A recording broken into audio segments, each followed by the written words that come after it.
Você está sintonizado no Stories.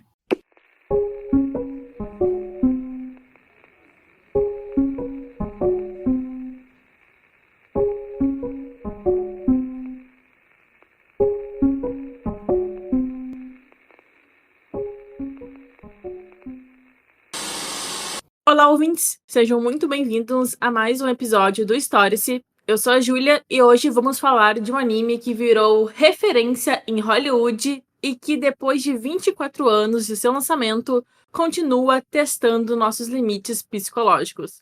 Eu tô falando, é claro, de Perfect Blue. E ao meu lado, para entrar na psique humana dos idols, está Juliano Silva. Olá, ouvintes! Então, para quem desacreditava, a gente está aqui de volta, né, em mais um novo episódio. E hoje a missão é entender o que se passa na mente do palhaço, ou melhor, o que está acontecendo na mente da Mima. Muito bom.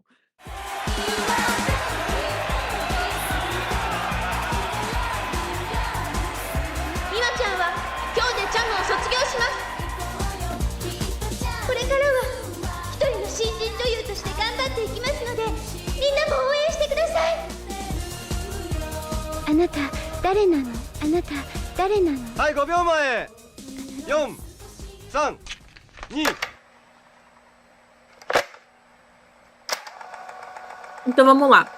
Perfect Blue é uma animação japonesa de suspense psicológico dirigido por Satoshi Kon e lançado pelo estúdio Madhouse em 1997. Eu nasci depois, de um ano, em 98.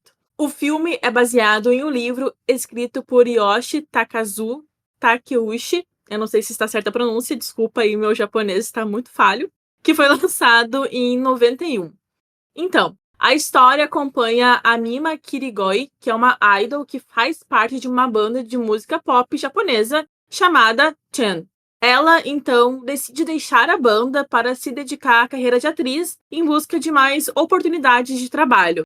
Assim, ela enfrenta o descontentamento dos fãs com a mudança de carreira e também a pressão para se sair bem na nova profissão.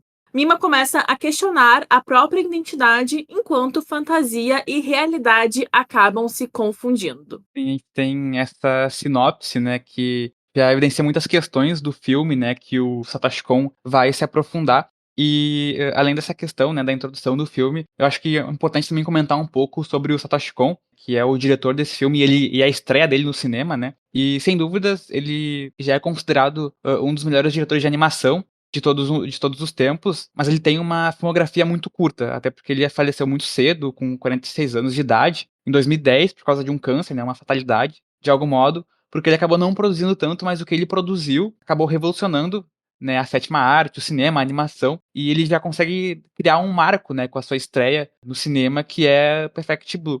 E é um filme que ele traz uma pegada de suspense, um terror psicológico, né, e também ele propõe essa ambientação de animação para manter o público nessa atmosfera de thriller, né, animação, uma vibe meio thriller. Só comentando também que é interessante sobre o Satoshi, que ele realmente faleceu muito cedo. Eu acho que ele nunca recebeu a atenção que ele merecia também, sabe? Porque ele realmente fez filmes de animação, né, muito incríveis.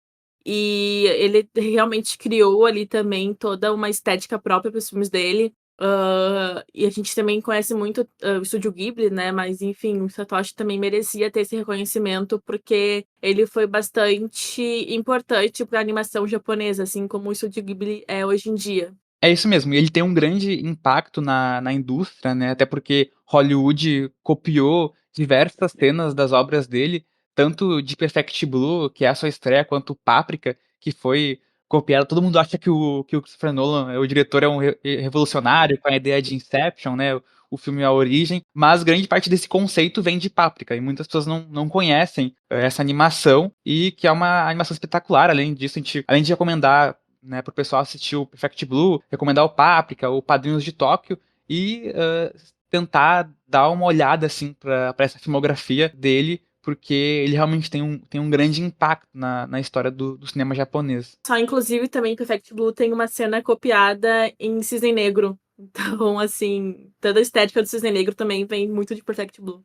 Sim, sim, tem essa questão, a cena do banheiro, né, que ela tá, né, onde evidencia um caos, assim, E acho que no filme do Cisne Negro, a Cena também ela tem o mesmo objetivo, que é evidenciar, né, a mente da personagem em caos. E é isso, a parte da narrativa de Perfect Blue, ele faz todo um estudo profundo de personagem, e isso é muito interessante.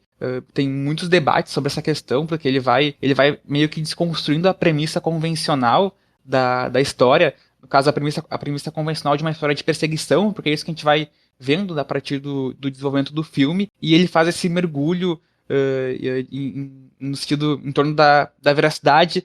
E também tem uma pergunta muito interessante que fica ao longo do filme, que é a questão de quem é você ou quem é eu, que a Mima ela vai se questionando, e o filme ele vai colocando isso em muitos momentos. Acho que no primeiro momento a gente pode falar um pouco sobre a questão da exploração de identidade da personagem e também entender o contexto da situação que ela tá vivendo no filme. E assim, pensando em um viés sociológico, toda e qualquer identidade, ela é uma construção. A questão principal é como se dá esse processo de construção, seja a sua origem e também a sua finalidade. Então, ou seja, o que está à nossa volta e o que vivemos no dia a dia influencia na construção da nossa identidade visual. Se o indivíduo ele cresce em um meio mais religioso, artístico, esse espaço ele vai gerar as tendências sociais e culturais que possivelmente serão seguidas pelo indivíduo. Também existe a identidade coletiva, que ela parte dos grupos a qual o indivíduo está inserido e diz mais sobre as relações de poder dentro desses espaços. Por exemplo, a relação entre um chefe e uma funcionária. Esse tipo de identidade também é capaz de moldar o indivíduo individualmente à medida em que o mesmo interioriza essas relações. Ou seja, quando a gente tem uma identidade individual, ela parte do indivíduo para o meio, e quando é coletiva, parte do coletivo, do grupo, para o indivíduo. Sei que pode estar um pouco confuso, mas a gente vai explicar agora na questão da personagem Mima no Perfect Blue. Isso, essa questão, esse recorte sociológico, assim, né, da psique da personagem, eu acho que é importante de ter essa introdução para a gente entender qual contexto parte a identidade da Mima, né? Porque na história ali inicia em que ela está em um processo de uma transição, que é uma transição significativa para sua identidade, que é deixar para trás a sua carreira de idol pop, né, de ídolo pop, para se tornar uma atriz séria. Então, essa mudança, ela vai afetar na autoimagem, na autoestima da personagem, ela vai ter que se refletir em uma outra visão e como tendo uma outra personalidade. Então, se ela surge ali no início do filme sendo uma idol, né, ela tem de algum modo uma relação com essa função, com esse trabalho, ela se vê, ela se coloca nessa posição, e aí ela acaba mudando de um modo muito radical, né, por questões que às vezes não passam por ela, porque ela é de algum modo gerenciada por uma empresa, então isso vai interferir na identidade dela. Acho que tem uma questão de que a Mima, ela começa sendo uma cantora, né, pop, e até algo depois que quando ela decide trocar de profissão, a mãe dela liga pra ela e pergunta: "Ah, mas tu queria tanto ser cantora desde criança", que daí a gente pode ver essa construção da identidade dela, tipo, como um indivíduo realmente vendo que ela tem esse potencial, que ela gosta de cantar. E aí isso vai meio que acabando, né, à medida que ela vai entrando nessa identidade coletiva, do tipo, tem essa empresa, tem a agência dela, no caso, tem a família, tem os fãs. Então são essas identidades coletivas, esses grupos que fazem, que modificam a Mima, né, e fazem com que ela se veja de outra forma, né? Porque daí, a partir disso, ela parou, ela viu que a questão de ser uma cantora não ia dar certo, né, pra ela, porque ela queria algo que fosse mais, tivesse mais profundidade, por assim dizer. E aí a agência dela meio que escolhe que ela vai ser uma atriz, né? Porque ser, a gente vai falar sobre isso depois, né? Mas ser uma idol, né, inclusive no Japão, é uma coisa muito complicada e muito difícil, né? Então também ela meio que percebe que aquilo ali não vai trazer tanta, nem digo tanta fama, mas aquilo ali não vai alavancar a carreira dela, sabe? Porque são muitos grupos de idols, são muitas pessoas, então às vezes nem todos têm ali uma fanbase totalmente estruturada, né? Mas o que também é interessante a gente comentar sobre essa questão da identidade da Mima é que o filme mostra que ao longo ao longo do processo ela vai se transformar de idol, né, pra atriz, ela vai perdendo, né, a identidade. Vai virando fragmentos, né, do que ela realmente é. Porque ela tem a identidade da idol, né, algo muito concreto, algo muito mais seguro para ela, enquanto a identidade da atriz é algo em construção, é o que ela não sabe o que ela espera, o que vai acontecer com ela. Tanto que a gente vê, assim, ela passando por muitas situações horríveis enquanto atriz. Então, faz muito parte dessa questão de quem que a sociedade quer que a gente seja, e não exatamente quem que a gente quer ser. Sim, como tu falou, essas questões que são parte exteriores, né, que não partem do interior da Mima, elas vão sim, influenciando muito na vida dela, né, essa questão dos fãs, essa questão dela ser gerenciada, e isso cria uma dualidade da identidade dela, porque ao longo do filme ela vai cada vez mais tendo esse processo de dualidade, e eu acho que essa palavra que tu falou de se fragmentar, pra mim é assim o principal do filme, porque é isso, ela tem a cena do espelho em que ela vai começar a se ver fragmentada, em que ela no momento em que ela tá nesse processo de mudar de idol pra cantora, ela tá no quarto dela, ela se olha no espelho, eu não sei se era um espelho, mas era uma parte em que tem o reflexo dela, e ela se vê meio fragmentada, ela começa a ver a idol, né, ela começa a ver a Mima Idol meio realmente se fragmentando. Então, essa questão, esse ponto de fragmentação dela é muito visível na obra, e a partir disso acaba fazendo esse debate entre também, tendo essa questão dos fãs, o debate entre a persona pública dela como idol, né, como ídolo, e a sua identidade privada como indivíduo. E isso é um debate muito interessante, porque isso surge em diversas personalidades, né, e é um debate que muitas pessoas fazem, a divisão de tu ter uma identidade privada e tu ter uma identidade como indivíduo, uma identidade pessoal. E em muitos casos isso se perde, as pessoas e as personalidades não conseguem manter uma divisão disso e muitas vezes acaba caindo em questões questionáveis, em debates questionáveis. E aí é isso, surge esse conflito em ela lidar com essa dualidade, em ela lidar com essas diferentes partes da vida, aí ela fica presa, né, nesse questionamento entre a Mima Idol e a Mima que tem que ser cantora, que tem que estar ali disponível para estar trabalhando nessa nova profissão, e ela fica presa a essas duas personalidades, mas ela acaba se fragmentando e também se prendendo na Mima Idol. Após uma parte do filme, ela fica presa, né, também em se ver como a Mima Idol.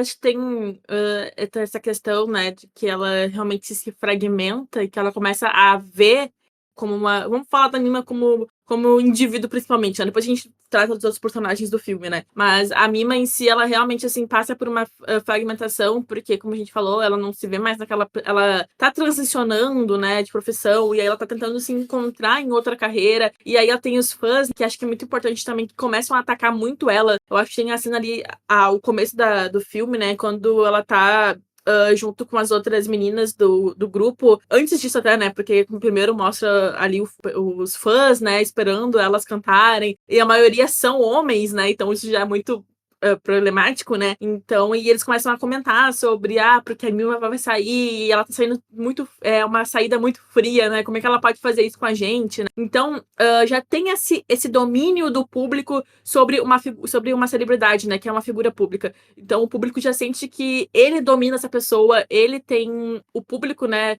Que manda e desmanda o que essa pessoa vai fazer, não vai fazer.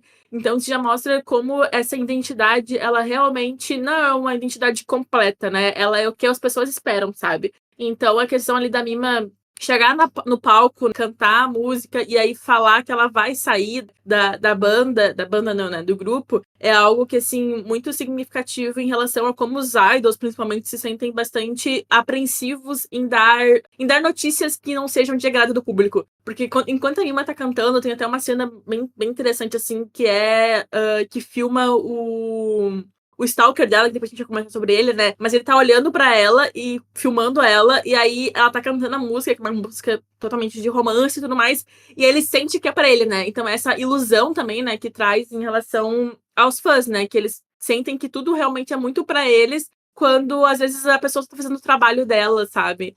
Essa questão dos fãs, ela é muito importante porque o filme ele até inicia mostrando grupos de fãs e como tu tinha comentado, a maioria desses fãs, eles são homens, né? O filme inicia com um grupo dela, ela tá cantando, e a plateia é só homens. E a partir desse início que vai também se evidenciando um dos personagens principal, que é o Stalker dela, o Stalker da Mima, que também é um personagem homem, e essa questão é muito evidente da pressão social que ela vai sentindo nesse processo, e, e a Mima, quando ela tá nesse contexto de sair da sua profissão, ela vai adentrando nessa perda de identidade, porque ela vai ter que se distanciar da Mima Idol para construir uma nova identidade como atriz, e isso vai levando a um espiral de confusão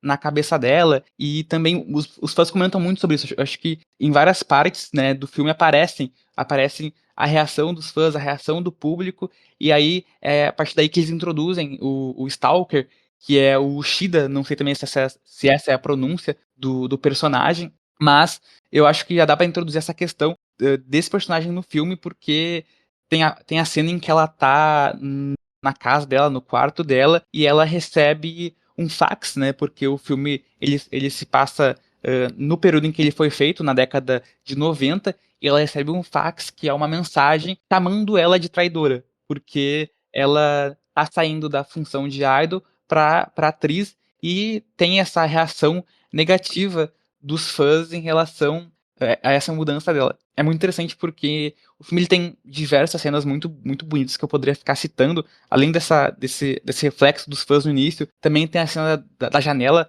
em que a câmera se distancia dela e aí mostra apenas o quarto dela colorido, cheio de vermelho, e ela lá, e aí uma cidade cheia de prédios, como se ela estivesse sendo vigiada por todos, assim. Me dá essa impressão, essa cena, como se ela estivesse sendo vista, porque ela fica meio assustada, porque ela recebe um fax chamando ela de traidora, e o filme ele vai dando também esse indício de que ela vai, com o tempo, se perdendo, entrando em uma psicose, e a psicose nesse sentido é numa percepção do que é real, porque ela vai se perdendo aos poucos, ela vai se fragmentando. Então, a cena dela se vendo como idol é um momento disso. Essa cena da janela, para mim, também é um momento disso, porque ela vai se perdendo, ela vai se perdendo nessa questão da identidade dela.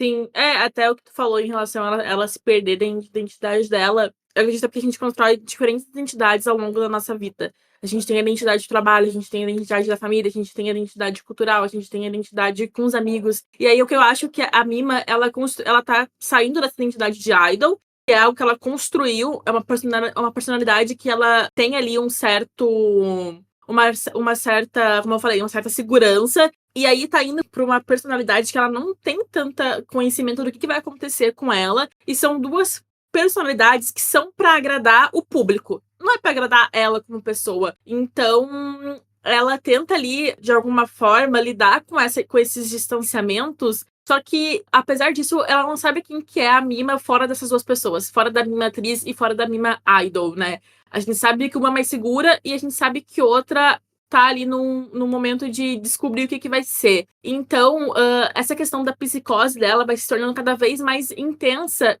porque à medida que ela se distancia dessas personas, sabe? Então, eu acredito realmente que ela tá construindo ali uma identidade, tá deixando outra pra trás, mas nenhuma dessas duas identidades é de verdade quem ela quer ser.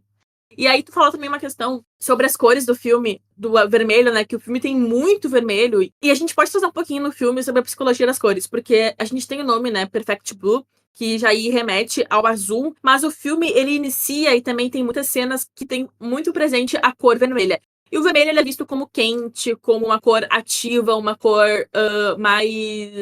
mais intensa, né? E aí isso significa. E a gente pode levar pro lado de que é uma identificação dos fãs com a Mima. Então os fãs dão amor para a Mima e por isso que as cenas têm muito esse vermelho, tanto na roupa dela, quanto no show, quanto dentro do quarto dela. Mas o filme é chamado de Perfect Blue. E o azul a gente pode atribuir como algo que é mais passivo, mais frio, mais silencioso. E até o azul ele remete também a coisas mentais, assim, a coisas irreais e mentais.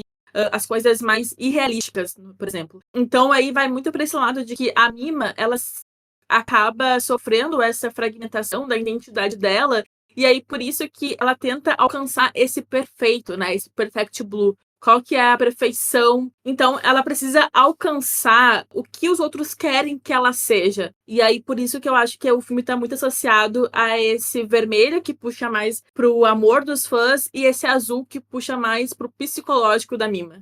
Essa questão da cor que tu falou eu achei muito interessante, porque eu acabei não me aprofundando muito nisso, mas, é um debate que é bem relevante, porque como tu falou, foi a Perfect Blue e a personagem vai nessa busca da perfeição, e eu acho um pouco engraçado, assim, já vi outras pessoas comentarem que realmente o vermelho ele aparece muito, ele é bem gritante, assim, nas cenas, mas o azul ele acaba não aparecendo tanto.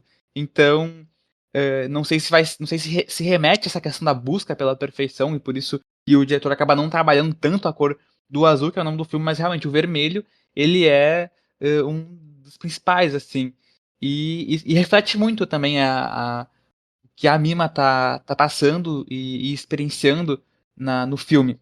E a Mima ela se vê confrontada com uma série de ameaças ao seu contexto, à sua realidade, tanto nessa questão da mudança, né, de carreira, a questão dos fãs, como a gente comentou, a questão do stalker começando a ficar mais obsessivo em relação a ela, então ela recebe o fax, ela também percebe, no caso ela é informada que criaram um site sobre ela como se fosse um diário da vida dela, e é interessante porque o filme se passa no período em que foi produzido, ali pela década de 90. Então essa questão da internet ainda não era algo tão difundido. Então a gente vê a Mima se perguntando o que é internet, o que é site, como é que funciona, como é que se mexe um computador, e até a agente dela, que é a Rumi, que é uma outra personagem bem relevante do filme, que a gente vai, né, desenvolvendo, ela ajuda, né, a Mima a mexer no site, a entrar nesse site e ver o que está acontecendo e ver o que esse stalker tá falando sobre ela, porque é um diário que conta o dia a dia dela. E ela começa a questionar como é que essa pessoa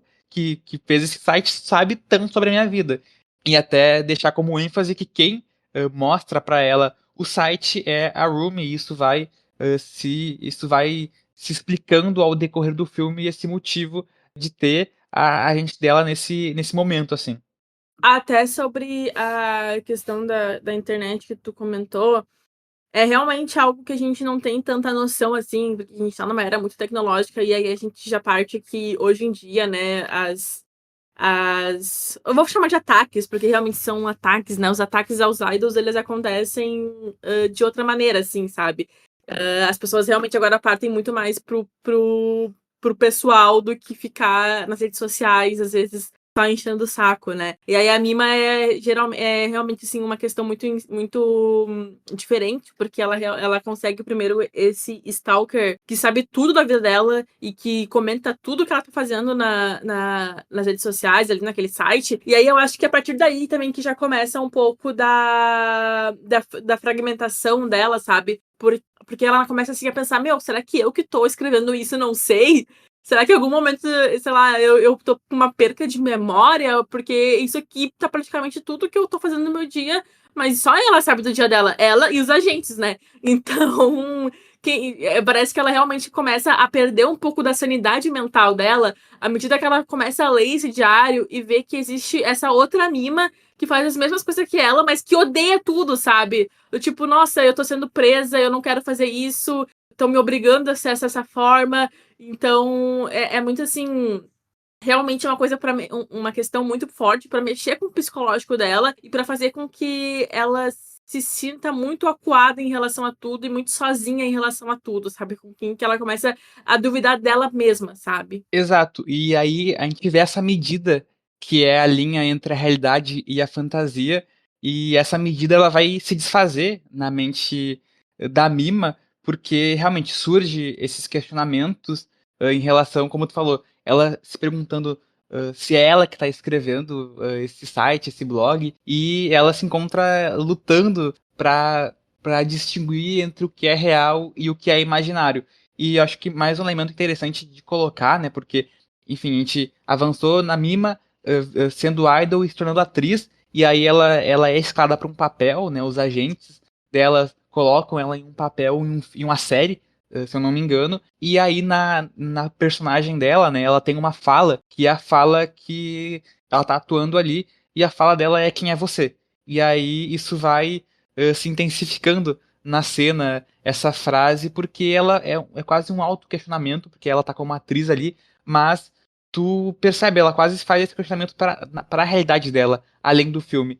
E esse filme ele também tem quase uma metalinguagem, né? Porque ela tá gravando um filme dentro de um filme, no caso uma série, né? Ela tá gravando ali algo dentro do filme e ela vai entrando nesses questionamentos, porque quando a personagem dela na série é diagnosticada com uma doença mental, ela também vai se questionando. Então, vai acontecendo esse processo de questionamento do que é a realidade nesse processo e ela vai se perdendo na própria personagem, assim, no sentido mais metalinguístico possível. E eu acho que um outro ponto interessante é essa representação, dessa fragmentação, dessa perda de identidade na narrativa. Porque a gente vê isso na narrativa, no sentido escrito, no sentido de história, mas a gente também vê essa representação no sentido de edição, de montagem, de como o filme ele é construído e de como o filme ele é construído para fazer com que a Mima vai se perdendo, em que a Mima vai se isolando de outros personagens, porque ela tá nesse processo de entender o que tá acontecendo e eu não sei se tu sente um pouco disso,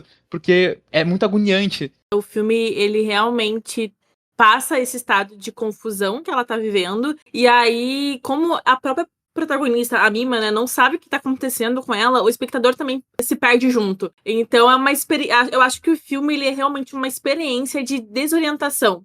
Sabe? Enquanto a gente tá seguindo ali a Mima. Então, a gente só. Assim, a gente não tem o que fazer, sabe? A gente começa também a duvidar. A gente duvida dela, a gente duvida do que a gente tá vendo, a gente duvida do que a gente tá ouvindo. E aí é porque ela também tá duvidando.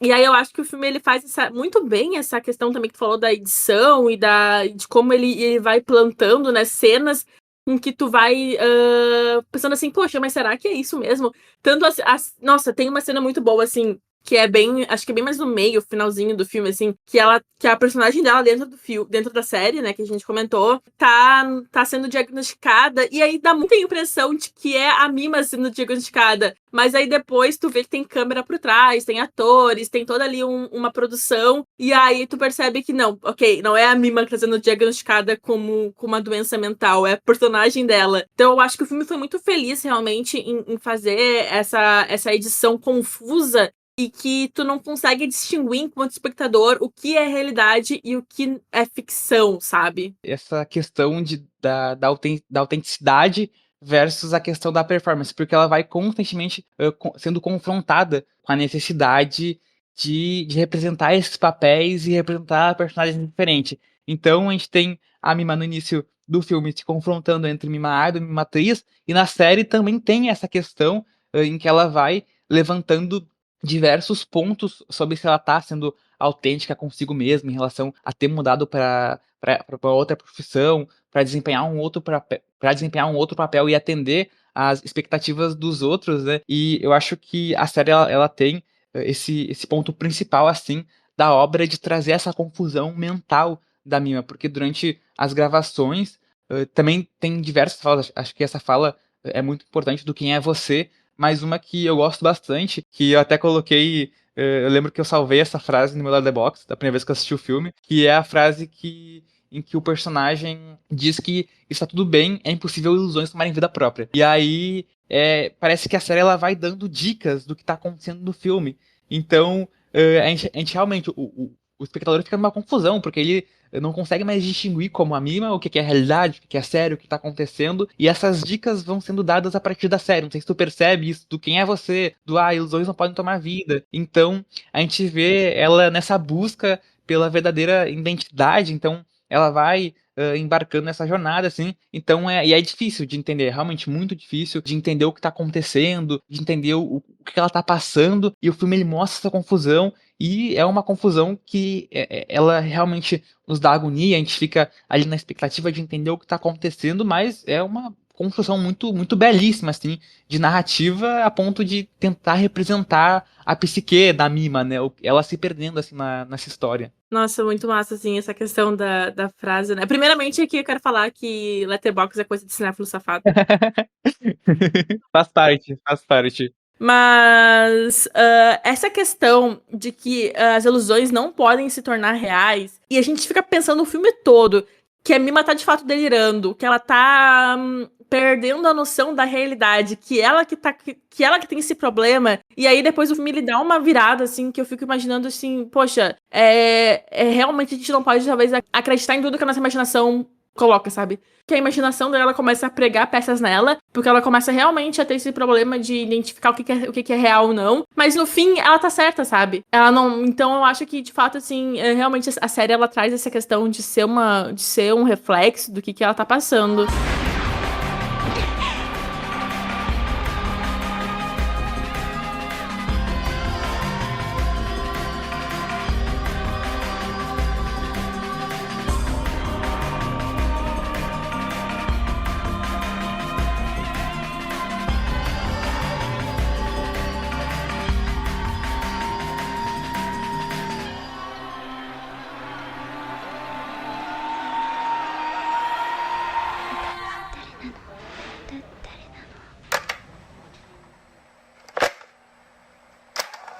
Então, pra gente falar agora um pouquinho sobre uma questão que é muito importante do filme, né? Que é essa cultura de fãs e também como isso impacta nas celebridades. A gente pode falar sobre a construção dos idols no Japão a partir da década de 60, que foi quando eles realmente começaram a surgir. Aí esse fenômeno ele coincide com um período pós-guerra no Japão, que era conhecido como o milagre econômico. Então, um pouquinho aqui de história, é justamente o período em que o país ele passa a prosperar e a criar uma nova cultura. E aí os jovens, eles para se diferenciar dos mais velhos, eles passam a se inscreverem em concursos de popstar. É difícil falar sobre datas exatas, mas o termo idol, ele surgiu ali pelos anos de 1960, quando um filme francês, olha aí, chamado A Procura do Ídolo, fez sucesso no Japão. Desde então, associa-se a imagem do idol a pessoas famosas como cantores, performances, atores e que aparecem, né, em fotos na mídia veiculadas por revistas, pela TV, e hoje em dia pelas redes sociais e internet. Então, falando um pouco sobre a criação da personalidade idol japonesa, que é o que justamente a Mima é, né? Ao contrário do que acontece no Ocidente, onde as celebridades são reconhecidas por suas diferenças na sociedade. No Japão, um idol ele precisa ser alguém com quem as pessoas possam se identificar. Daí já volta essa questão de que a Mima, ela tem que ser uma pessoa muito mais, como a Mima idol, precisa ser uma pessoa muito mais ingênua, muito mais humilde, né, com os fãs, para que os fãs eles possam ter essa identificação, possam estar no mesmo patamar que a Mima. Então, culturalmente, no Japão, o pensamento singular, ele é desencorajado. E aí as opiniões pessoais, elas devem ser diminuídas para que todos possam se adequar ao grupo que pertencem. E aí, por isso é que no Japão ficou muito famoso essa questão dos idols, deles realmente serem pessoas em grupo. Tu não tem uma identidade singular. Ou às vezes tu tem uma identidade singular, mas ela é muito característica. Por exemplo, aquele ali, ele é o rapper do grupo, sabe? Que sempre tem. Todo grupo de idol tem um rapper. Então a identidade dele é ser o rapper, sabe? Então, assim, pra realmente desencorajar que as pessoas elas possam sair do que aquela mídia, do que aquela agência planejou pra ela. E aí tem um documentário muito interessante que a gente pode comentar aqui, que é o Tokyo Idols, que é de 2017, que a diretora, ela conta que durante os anos 90, quando o Japão enfrentava uma crise econômica, as músicas românticas e pop se tornaram encorajadoras para tentar trazer segurança aos fãs, principalmente aos homens que estavam ali em uma idade adulta, passando a ideia, né, de superação de todos os seus problemas financeiros, sexuais, sociais ou amorosos. E é justamente o que acontece aqui também em relação a Mima Idol. Ela tem ali, como a gente comentou já, só homens, né, como seu fandom ali, e eles estão muito presentes, porque tanto nos shows, e aí começam e também quando tem uma cena muito interessante, que é quando eles vão comprar uma revista dela, né, então também é só homens, né, comprando as coisas dela, e aí as músicas que o grupo ali canta são músicas de romance, músicas mais fofas, que é realmente para passar essa segurança para os fãs se sentirem acolhidos por essas personalidades. E aí, nessa questão, né, de que os fãs, eles realmente têm que se sentirem amados pelos idols, começa, né, a construção de uma idealização desse personagem. E aí, partindo pra idol feminina como sendo essa menina ingênua, fofa e romântica, que é pra caber realmente em um estado de pureza criado pelos homens. Então, muitas idols, elas ainda são infantilizadas e aí elas veem a sua carreira acabar quando chega uma idade por conta do amadurecimento dos seus corpos. E é também justamente o que acontece com a Mima. Porque ela tá ali já há algum tempo como cantora, há algum tempo como uma idol, e aí, quando percebem que ela tá amadurecendo, ela passa a ser uma atriz. Que daí começa a sexualizar o corpo dela. Então, assim, é meio essa transição de que a Mima, ela não é uma pessoa, ela é um produto que vai se modificando com o tempo.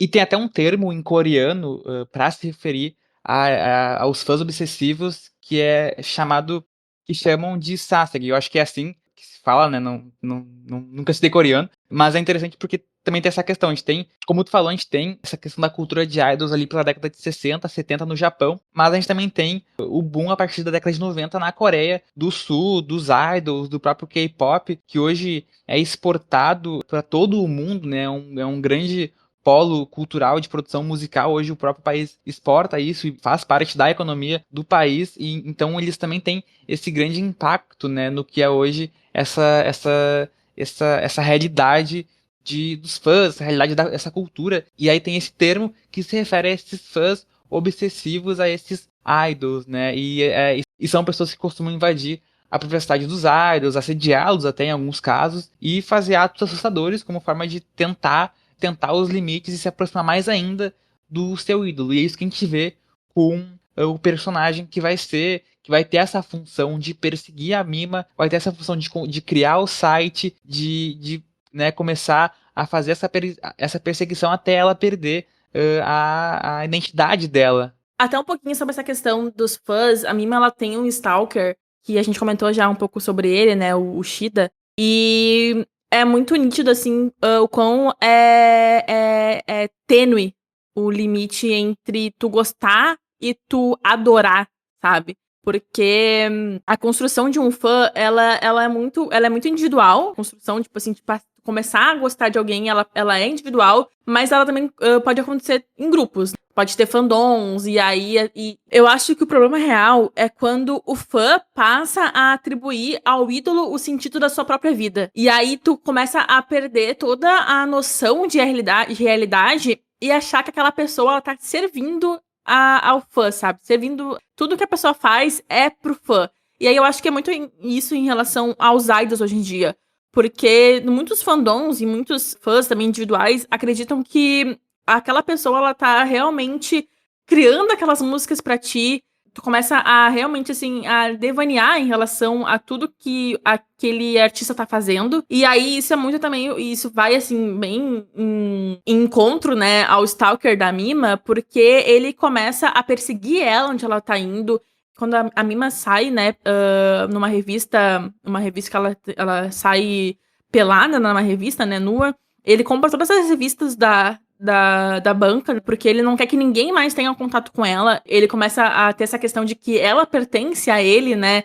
Então, ela não pode realmente mais ter uma vida pessoal. A vida dela realmente pertence a esse fandom, a esse fã. E é muito uma questão, assim, realmente de que... E eu acho que isso acontece, obviamente, com todos os idols, né? Mas eu acho que pela Mima ser uma mulher, ela acaba sofrendo um pouco mais, porque ela tem toda essa pressão de ser essa percepção de desejo sobre o corpo dela, sabe? Tipo assim, agora que ela não é mais idol, ela perdeu a inocência, e aí ela começa a fazer fotos nuas, e aí ela passa a ser um objeto de desejo. E os fãs, eles têm essas expectativas que são em muitos momentos irrealistas sobre o artista, sobre a personagem, e o que acaba colocando também uma pressão adicional, como a gente comentou, sobre ela, né? E ela tem que atender todas essas demandas para manter uma imagem de público impecável. Então essa questão de ter mudado para atriz é um ponto, essa questão de ter que fazer um ensaio nua também é um ponto para agradar o público, para agradar os fãs, e o filme ele faz isso, né? O Perfect Blue ele mostra como os fãs eles podem sentir essa conexão pessoal com essas celebridades, e ele vai projetando e esses fãs eles projetam, né, as suas emoções. E eu acho que essa exploração dessa cultura de idolatria japonesa, né, essa idolatria como fenômeno, é bem destacada na obra e aparece em boa parte do filme, que é o principal foco, né, que ela tá sendo perseguida. E então a gente tem essa cultura de fãs e aborda esse stalkerismo que se diz e vai mostrando, né, esses fãs cruzando os limites até fazerem ações mais radicais. Eu estava lembrando de um, enfim, de um exemplo muito específico, assim, que é a questão da morte do John Lennon, né? Que ele é morto por um fã. Então, a gente tem essa idolatria, essa cultura dos fãs, a gente tem, como a Bíblia trouxe esse contexto histórico, né? Esse processo histórico, mas a gente tem em diversos cenários e contextos esse processo de idolatria.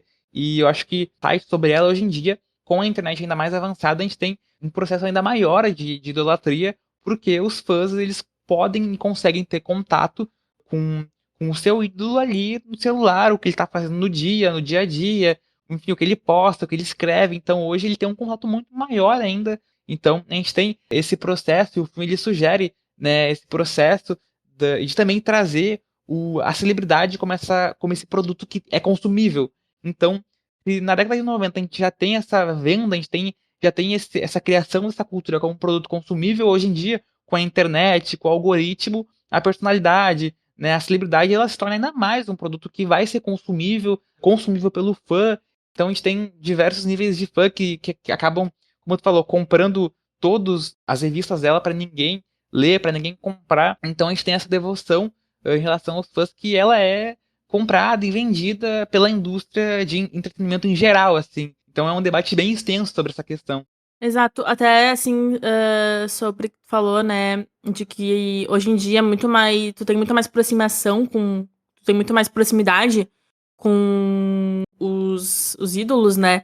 E aí, eu acho que as coisas também se tornam bem mais perigosas, porque tem muitos relatos, tu falou do John Lennon, que é algo também que aconteceu algum tempo atrás, mas hoje em dia, assim, tu entra, sei lá, num perfil de idol, assim, de fandom de idol não, de fandom, desculpa. E aí tu já vê, assim, vários relatos de perseguições a idols, assim, e são coisas bizarras. Eu tava lendo até um pouco sobre. Tem gente realmente que manda milhões de cartas. Até, inclusive, esses dias, uma fã brasileira, assim, do Harry Styles foi indiciada porque ela mandou mais de 1000 cartas pra ele, uma coisa assim, e aí isso tava interferindo na vida diária dele, e ele tava muito preocupado com essa situação, então ela foi realmente, sofreu ali uma questão judicial, porque, enfim, eram cartas realmente de amor, falando que as músicas eram pra ela, que ela amava ele, e realmente um delírio, sabe, do que ultrapassa, assim, a realidade. E é incrível, né, como o Perfect Blue é um filme que tem aí uns 25 anos, isso, né? E 25 não, acho que 26, né? 26 anos. E ele ainda se torna pertinente hoje em dia, um retrato da realidade de hoje em dia do que alguns artistas passam.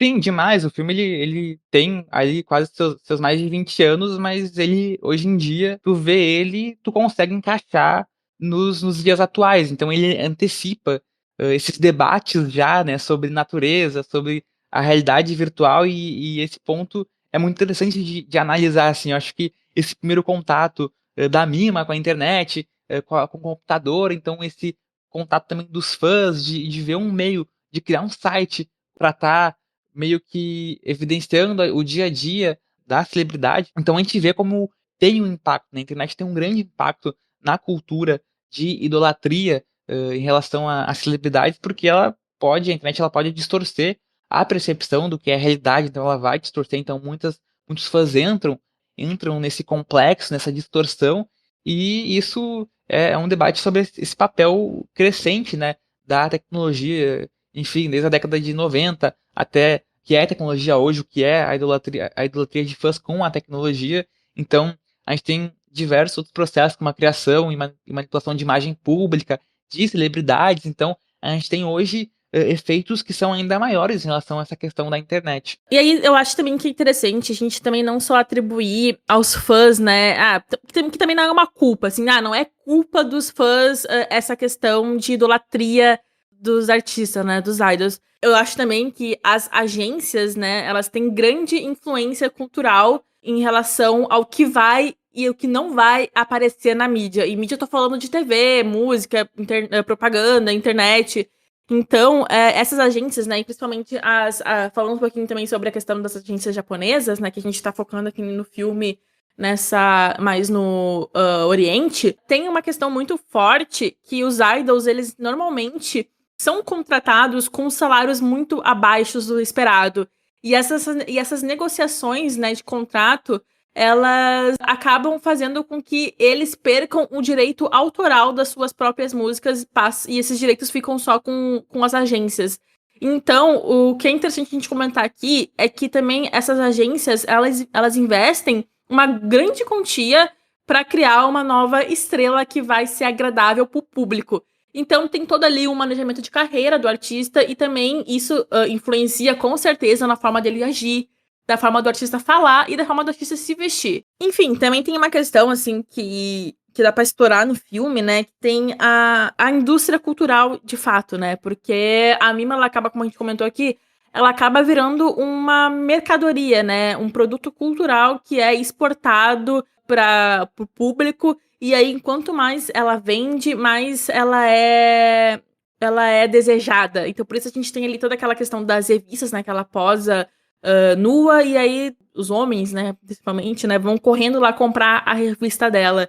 Então, eu acho que tem uma questão também de que quanto mais a gente vende um idol, um artista, enfim, ele começa a se tornar um produto e ser consumido em massa, e aí acaba a questão da individualidade, a gente comentou aqui desde o começo, né, da individualidade do indivíduo, e aí ele acaba virando realmente um ser ali que é só produto, entende? Mais ou menos assim, sabe? A questão de que o consumidor, ele acaba perdendo um pouco da sua liberdade, né?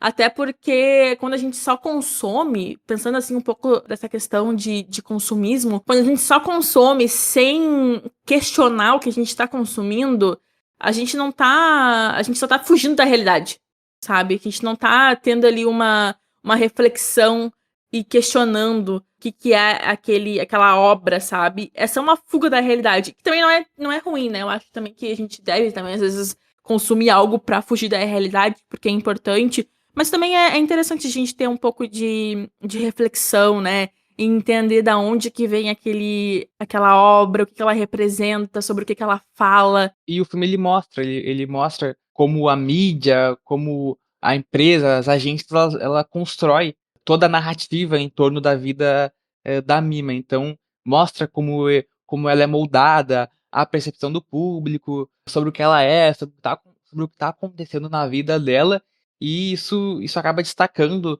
essa questão do poder da mídia, o poder das agências em influenciar a forma como as pessoas são percebidas pelo público.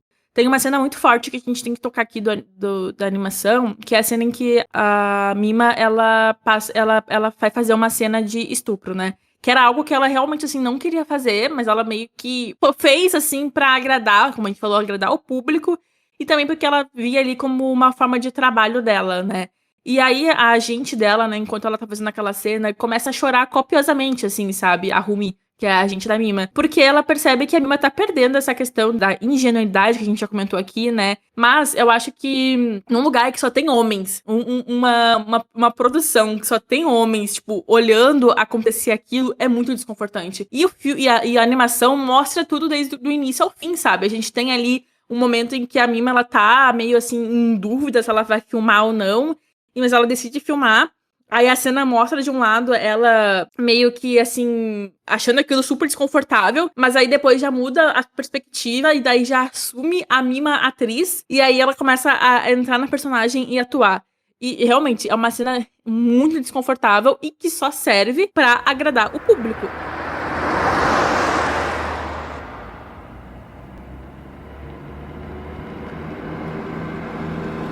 Hã?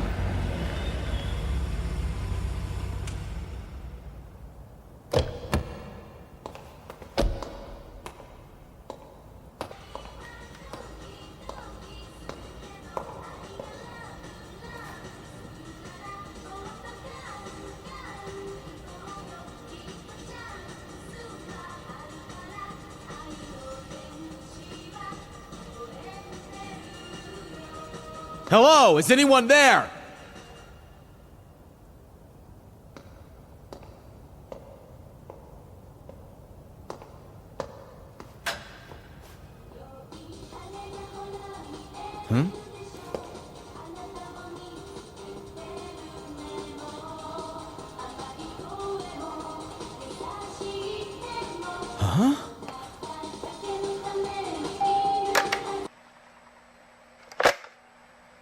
E também, assim, comentando outras cenas do filme que também são muito emblemáticas, a gente tem toda ali a questão de que acontece essas mortes e o filme, o filme tem muito um teor também de terror, né, de um horror ali, um horror psicológico, principalmente, que ao longo, enquanto a Mima, ela tá atuando, ela tá no set, algumas pessoas vão morrendo. Então, primeiro é o roteirista que fazia ali, que escrevia sobre a série que ela tá produzindo e que começa a dar ali umas falas pra ela que talvez as pessoas acham que estão diminuindo, né? Os fãs acham que a Mima tá sendo diminuída como atriz, como artista, fazendo esses papéis mais pequenos nas séries.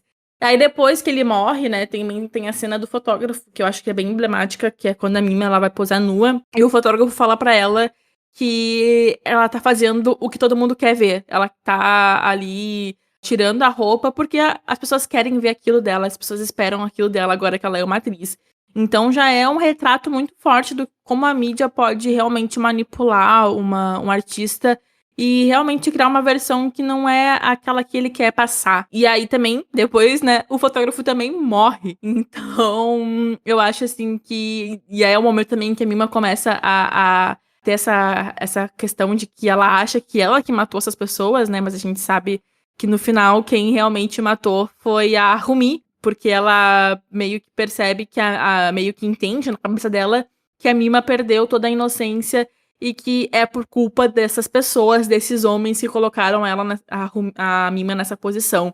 Então, ela é quem cria o site, né, pra falar com o Stalker e que manipula o Stalker a ponto de perseguir a Mima e de também intimidar a Mima. Eu vejo ela, como tu falou, ela influenciando o Stalker, né. Então em algumas cenas eu sinto que ela também influencia o Stalker a matar as pessoas, então tem essa relação dela estando com o Stalker, estando influenciando ele a perseguir ela, e aí a gente tem esse processo da Mima se fragmentando, e como tu falou, a gente tem essa questão da mídia, essa questão da exposição, e como isso vai afetar e vai afetando ainda mais a saúde mental da personagem principal, porque ela tem que manter essa imagem pública, então ela tem que fazer essas funções, ela tem que fazer, né, um ensaio, nua. Então isso tem um grande impacto na saúde mental da Mima, e isso vai gerando estresse, em relação a essa questão da exposição, da fama, e eu acho que também, a gente também tem uma abordagem muito sobre o sensacionalismo. Tá muito também emblemático na figura da Rumi, né? Porque ela se importa constantemente com a reputação da Mima. O que, que a mídia vai achar da Mima? O que, que a mídia vai entender da Mima tá fazendo um ensaio, fazendo uma cena de estupro, né? Então, é realmente assim, é tanto uma perda de identidade da Mima quando ela muda de carreira, mas também da Rumi. As duas acabam perdendo um pouco da identidade. Porque tu tá acompanhando aquela pessoa ali por anos, sendo uma coisa, do nada aquela pessoa vira outra coisa, sabe?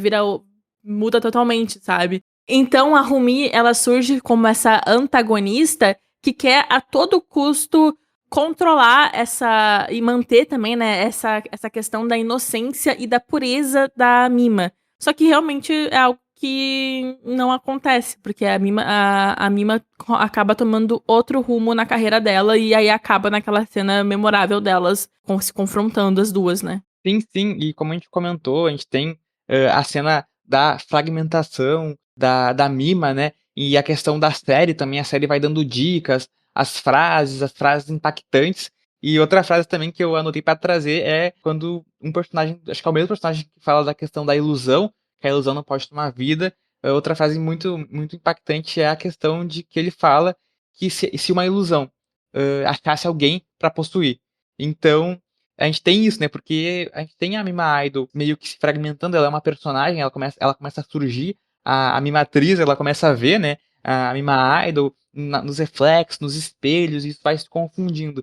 Então a série ela vai dando essa dica, e se essa representação né, essa representação pública de quem a Mima é como idol, e se essa representação possuísse alguém. E aí entra a Rumi, né, nessa jogada, como esse corpo, como essa personagem que vai ser possuída pela Mima Idol e que vai articular, que vai construir essa perseguição, que vai fazer o site junto com o Stalker, que vai influenciar o Stalker nesse processo, né?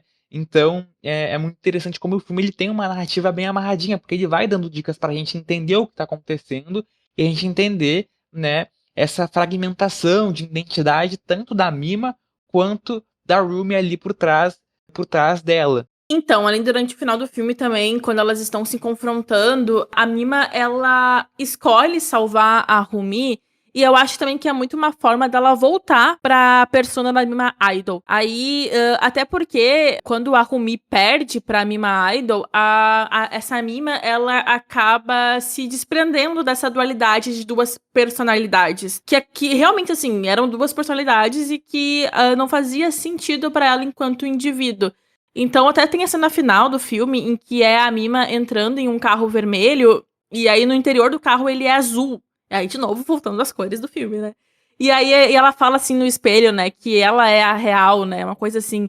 E aí é uma questão ambígua. Será que ela realmente é agora ela mesma? Será que ela realmente voltou para a personalidade que ela tinha antes, né, de ser essa idol? Ao meu ver, eu acredito que ela tenha. Eu não quero botar assim um ponto final do filme. Ah, o filme é sobre isso, não. Eu acho que realmente é um final que deixa muito aberto para várias interpretações. Mas eu vejo realmente como a Mima Idol voltando pra essa persona e sendo, assim, de fato, essa personalidade que é mais confortável pra protagonista. Sim, sim, sobre esse final, assim, muitas pessoas falam que não é um final aberto, mas eu puxo muito na opinião de para mim ser um final aberto, mas que porque eu gosto muito de finais abertos, eu gosto de deixar essa dúvida, né? Então, um final aberto ele pode ser, né, um final fechado para certa pessoa, né? Então, tem essa de quem tá vendo, né, a história, a narrativa sendo contada, e esse questionamento que ela faz do eu sou real, né? Que é mais uma frase impactante que é colocada no filme, ela realmente surge. Eu penso que ela é um questionamento da personagem, meio que olhando ali pro espelho do carro, né? Se eu não me engano, e também olhando meio que pro espectador e fazendo esse questionamento. Então, é quase uma jogada assim dela questionando do que é a realidade.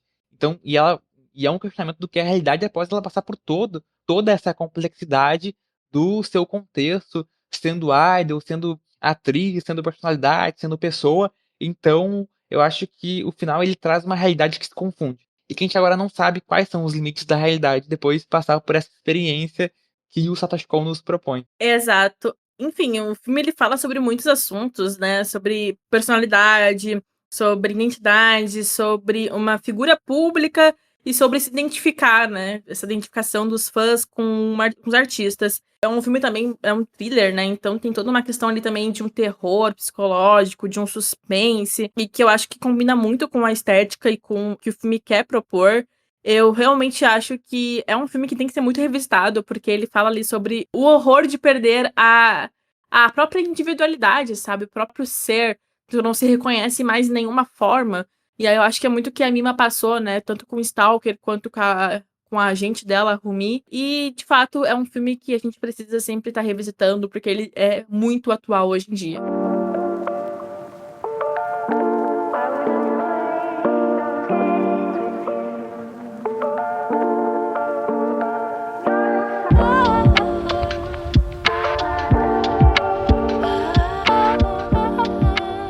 Então, é isso, pessoal. A gente chegou ao final de mais um episódio. Importante dizer que o Stories, ele é um podcast independente, então é muito importante o acompanhamento de vocês e também a interação de vocês para a gente saber, né, o que está funcionando, o que não está funcionando. E também a gente está sempre aceitando dicas de ideias de obras, enfim, de representações culturais que a gente pode estar aqui analisando, debatendo e conversando. Então é isso, pessoal. Não se esqueçam de seguir a gente nas redes sociais, Stories tudo junto, _cast, tanto no Instagram quanto no Twitter. E também, quem puder aí, seguir a gente no Spotify e nos outros agregadores de podcasts e também dar uma notinha, ajuda muito o nosso trabalho. E é isso, muito obrigada e até mais.